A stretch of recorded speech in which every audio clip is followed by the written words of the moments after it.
আসসালামু আলাইকুম। কাউনের আব্বু তার সাথী ভাইদের নিয়ে একটু খাবার আয়োজন করেছে। তারা সুলতান ডাইং এর কাচ্চি বিরিয়ানি খাবে ভেবে ঠিক করেছে।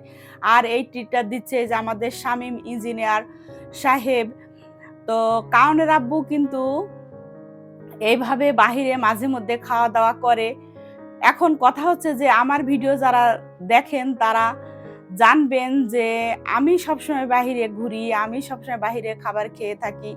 কারণের আব্বুকে সচরাচর তেমন একটা দেখা যায় না। কিন্তু সেটা আসলে ভুল। কারণের আব্বু কিন্তু মাঝে, মাঝে খাওয়া-দাওয়া করে বাহিরে। মানে তার যে সাথী ভাইরা আছে তাদের সাথে। তো এটা আসলে খারাপ কিছু না। আমরা যখন মানুষের সাথে মিশি বা বাহিরে যাই, এটা আসলে প্রয়োজন আছে যে আমরা সবাই মিলে একসাথে বসলাম, একটু চা খেলাম, একটু বা কাচ্চি বিরিয়ানি বা খেলাম। এটা খারাপ কিছু না। এটা আসলে অনেক ভালো। এতে করে মনটা ভালো থাকে। মানুষের সাথে মিশলেও ভালো লাগে।